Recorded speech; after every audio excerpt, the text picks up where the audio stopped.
Good morning, everyone.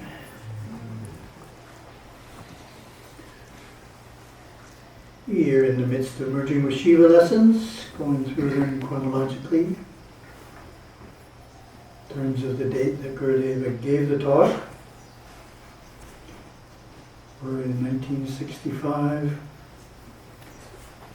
chapter 10, From Darkness to Light. And then to make it interesting, we're reading some of the material from Guru Chronicles from that same year. And it starts in the first person, Gurudeva is speaking.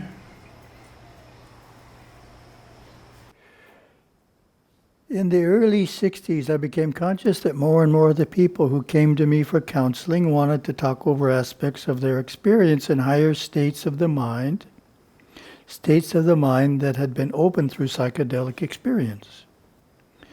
Their interest was in relating these experiences to yoga and the consciousness attained through meditation.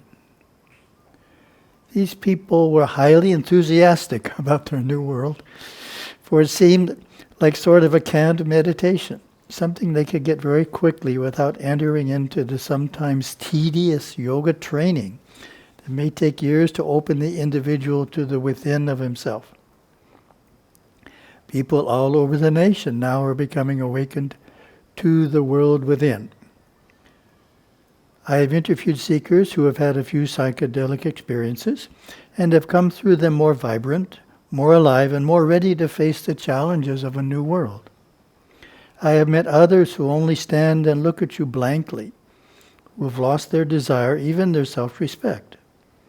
They have lost, shall we say, the structure through which their mind force previously flowed, and it has not been replaced. I don't want to see a nation or worldwide movement built around a little bit of acid. I don't want to see this because of the young souls for whom this would be devastating. Some young souls who have been opened up without preparation stumble into psychic ability. They may read thought forms, see auras, or travel astrally. In yoga, we would say that this path of psychism must be avoided until you have attained self-realization. This is because in opening up the mind to higher forces and beautiful experiences, we also open ourselves up to the unpleasant experiences of the shadow world of the chakras below the Muladhara center, the base of the spine. Areas of consciousness which we cannot control without preparation and training.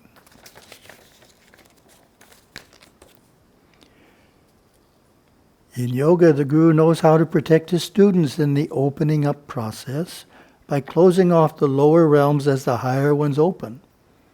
He knows how to do this, but it is a steady training and does require time. I have met people who have had the psychedelic experience who cannot walk down the street past certain houses because they have become so sensitive to the contention, the negative force field emitted from a certain home. Some of these people are opened up to the more subtle forces of the lower mind. I believe that the gap which has been created between turned on people and turned off people can best be bridged through meditation, gaining control of the mind so that the individual can become master of himself. When you become master of yourself, you truly stand alone in completeness, not in loneliness. In doing so, you are able to bring forth knowledge and wisdom from yourself through the process of meditation, through being able to sit down and think through a problem, ultimately seeing it in full superconscious perspective, and bring forth an answer, a workable answer filled with life. Meditation is a dynamic process. It is much more than just sitting around and waiting. It creates a highly individualistic type of mind. End of quote. Then there's a caption on the painting on this page, which reads, in the 60s and 70s, America's time of foment, drug experimentation, and spiritual questing, Sri Subramuniya undertook a series of lectures at major universities in America and Europe, teaching the Advaita path to all who would listen. It's the end of our Guru Chronicles, and now we have lesson 67 from 1965, Understanding Other People. Love is the source of understanding. You know intellectually that within you resides the potential, expressed or not, for all human emotion, thought, and action. Yet you no doubt meet or observe people occasionally whose life and actions are repellent or unacceptable to you. The absence of love has created a vacuum of understanding. For the meditating person, there should not be a single human being whose actions, habits, opinions, or conduct lies beyond your ability to love and understand. Try this. This week, look at everyone you meet and feel from your fingertips right down to your toes, love welling up from your deepest resources and radiating out to them through every cell of your body and especially through your face. There are thousands of things that most people do not understand from their confused states of mind, and they therefore act in unseemly ways due to the ignorance of past karma. Should their ignorance confuse you? Should it cloud your own understanding? Certainly not. We do not love the flower and hate the muddy roots from which it grew, and we cannot hate the instinctive roots of mankind. So my comment, it is important to develop a way to accept people who previously would have... It is important to develop a way to accept people who you previously would have considered their actions repellent or unacceptable. In this paragraph, Gurudev is suggesting the technique of saying to yourself, I like you, and really feeling it. The technique I suggested in the last talk was to look at these individuals as souls and wish them well in making progress on the spiritual path. So the basic idea is find a way that works for you. There's not one correct way to do this, but find the approach that works best for you so that you don't find other people's actions repellent or unacceptable. You find a way to accept it. It's just where they are. With understanding, a great thing happens. Your life becomes even, balanced, and sublime. The ups and downs within yourself level out, and you find yourself the same in every circumstance. Find yourself big enough to overcome and small enough to understand. Then you can really begin to do something. When emotional ups and downs are allowed, what happens? Your poor nerve system is terribly strained in a constant state of frenzy and uncertainty.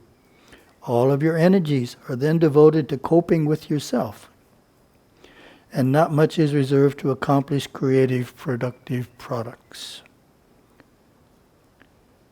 Try that again. All of your energies are then devoted to coping with yourself, and not much is reserved to accomplish creative, productive projects. As your life evens out by using the great power of understanding, the emotional self of you heals and grows strong. Your nervous system, believe it or not, grows, and it grows strong if you feed it correctly by handling your mind.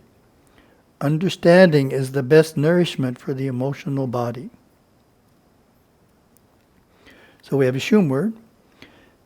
The state of finding yourself the same in every circumstance is Bihai-shum. Feeling of completeness and contentment under all circumstances. So that's what we're trying for, Bihai-shum. Feeling of completeness and contentment under all circumstances. You must have a basis for understanding your fellow man, and a very good basis is, I perceive him with my two physical eyes. He appears to be 40 years old, but I intuit him to be emotionally a little younger and mentally about 60, a learned person. I know he is a being of pure awareness, going through the experiences he needs to evolve further. Therefore I shall understand him in this light and make allowances accordingly. This is not something to think about and appreciate philosophically. It must become as much a part of you as your hands and feet. It's an easy process if we apply it, and a difficult process if we ignore its practice.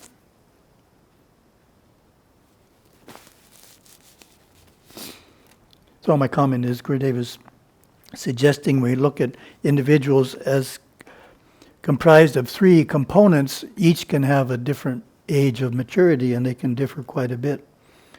Physical maturity, emotional maturity, intellectual maturity. Physical age, emotional age, intellectual age. Understanding, loving, and making allowances, these are the strengths of the soul awakened through sadhana. Once the emotional ups and downs and the barriers of the instinctive influences of fear, jealousy, anger, deceit, and disappointment are conquered. If you are creative, you will begin to truly create. If you are a mystic, you will have deeper and ever more fulfilling insights in your daily meditations. All of the mysteries of life will unfold before your inner vision once the instinctive mind is mastered in your life.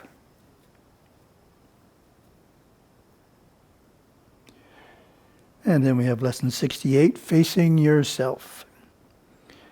So here we come to a very important state for spiritual unfoldment, and that is to face yourself. Have the courage to admit when you are right, or the courage to admit when you are wrong. Have the intelligence to know that these are states of mind through which your awareness is passing, and they have nothing to do with you at all, because you are pure spirit. The life force within you is pure spirit. It has nothing to do with the turmoil of the mind. And you have the intelligence to know that through the proper handling of your mind, you control your mind. So we mentioned that in last week's talk as well, the idea of identifying as pure spirit, which is perfect, helps us admit the imperfection of the states of you as awareness have been living in. So having the inside perfect allows us to acknowledge the outside's imperfect.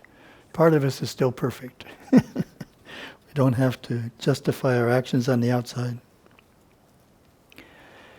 So, for example, you might face yourself and say, all right, so I was wrong. I became angry, and for 3 days before I became angry, I was sort of angling for it, sort of creating the situation and antagonizing the situation to work myself up into that state. Now, I don't know perhaps why I did that. Perhaps because things were too peaceful and I was bored. So I thought I would create the upset. Of course, I didn't know I would create such an upset and react and feel so badly. But at least it was a change. Things were too quiet and too peaceful, and the person I became angry at was too happy. When you begin to face your mind like that, you find out how you create every situation, whether you know it or not. Mentally look back at the various states of mind through which you have passed. It is like taking a trip in your automobile. Each city and each state has its personality and its experience, and each state of mind through which consciousness has passed has its personality too, and its experiences. And yet that you is always the same, the you that lives a little behind the conscious mind in which you dwell each day. You will have this power if you dedicate each Friday or Monday as a holy day. Work for the sake of work if you have to work on Friday or Monday, dedicating the fruits of your labor to the highest within you. Pray on Friday or Monday and dedicate the fruits of your prayers to the highest within you. Sing on Friday or Monday and dedicate your song to the Spirit within you that gave you the power to open your mouth in the first place. And you will find that your consciousness will expand. You will be able to solve your problems from your expanded consciousness all through the week, intuitively. That is what the expanded consciousness brings you into, your intuitive mind, your intuitive superconscious mind, which is much nearer to you than you think. The only barriers are the confusion of the subconscious and the state of mind which continues that confusion by not following spiritual principles. So my comment, the intuitive state of consciousness Gurudeva is describing in Shum is called Simbhum Kami. Of course, the fourth dimension, sub-superconscious mind, awareness cognizing the interrelated forces of the fifth, fourth, and third dimensions. From detachment, we gain the ability to dissolve confusions, conflicts, and the various and varied entanglements that are encountered daily. The realm of artistic creativity. Here is the resting place where we look in and up and out and down. Consciousness should never go lower, but when soaring higher returns to this resting place, the fourth dimension. This dimension relates to the Kamshumalinga Rimche Nali, the fourth chakra. To experience the portraits within this dimension, look at the world from the chest area. That's an important idea. In Shum, we have 7 dimensions, and for the higher ones, the fourth one it relates to there, the fifth one there, the sixth one there, the seventh one there. So we look at the world from those respective areas to experience the concepts in those dimensions. Have a wonderful day.